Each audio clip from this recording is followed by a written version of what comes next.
अब हम आते हैं औरंगाबाद विधानसभा क्षेत्र में। यहाँ पर सीधा सीधा मुकाबला जो है आनंद शंकर जी कांग्रेस के प्रत्याशी थे और रामधार सिंह जी जो कि भाजपा से प्रत्याशी थे, उनके बीच में हुआ।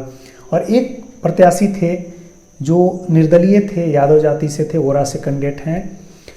तो रामधार सिंह को ऐसा लगता है कि जो है सीट निकलना चाहिए, और भाजपा के जो कार्यकर्ता हैं उन्हें भी लगता है कि सीट निकलना चाहिए।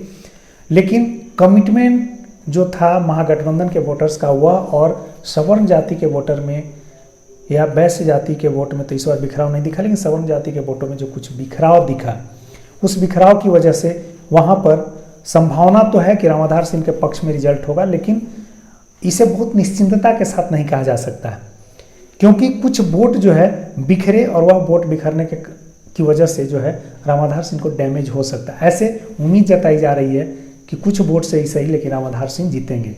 रामधार सिंह के जो चुनाव प्रचार के समय हमने देखा, व्यक्तिगत रूप से जो वाच किया, कि गांव में जब उनका मिलने का प्रोग्राम होता था लोगों से, यानी जब एक दूसरे से मिल रहे थे, वोट मांग रहे थे, तो वहाँ पर कुछ लोगों के दरवाजे पर वह टच करते थे, कुछ लोगों के दरवाजे पे ही बैठते थे। इससे गांव में जो विरोधी खेमा होता है, गांव में लगभग आप मान के चलिए कि कई विरोधी खेमे होते हैं, तो उन विरोधी खेमों में नाराजगी थी और शायद उसका घाटा भी इन्हें कुछ स्तर पे मिलने की संभावना बनती है। अगला हम आते हैं रफीगंज विधानसभा क्षेत्र में। वहाँ पर त्रिकोणीय मुकाबला था। निर्दलीय अलमीरा छाप से प्रमोद कुमार सिंह लड़ रहे थे, जेडीयू से अशोक कुमार सिंह चुनाव लड़ रहे थे, और राजद से मोहम्मद नेहालुद्दीन चुनाव लड़ रहे थे। वैसी स्थिति में कई जगह पे निर्दलीय प्रमोद कुमार सिंह और अशोक कुमार सिंह में सीधा टक्कर था। अगर हम जीटी रोड से खिरियावा की तरफ बढ़ जाएं तो उस क्षेत्रों में हमने देखा था कि प्रमोद सिंह और अशोक सिंह में सीधा टक्कर था।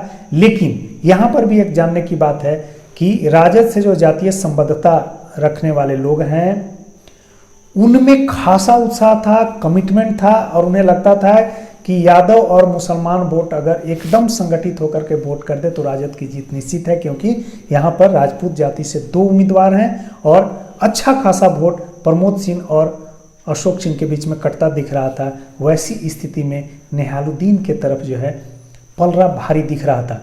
कई ऐसे क्षेत्र थे जहाँ पर कि अशोक सिंह आगे थे तो कहीं प्रमोद सिंह आगे थे, दोनों के बीच में वोट कटता हुआ दिख रहा था, जबकि राजद के तरफ से जो नेहालुद्दीन थे कैंडिडेट, उनके पक्ष में वोट बिल्कुल संगठित होकर के जा रहा था। तो यहाँ भी संभावना राजद के तरफ से दिखता है। तो मेरे आकलन के हिसाब से मुझे ऐसा लगता है कि औरंगाबाद में 4-2 से एनडीए 2 और महागठबंधन 4, यानी 4-2 से जो है जीत तय होंगे, और एनडीए के पक्ष में 2 और महागठबंधन के पक्ष में 4 सीटें जाती हुई दिख रही हैं।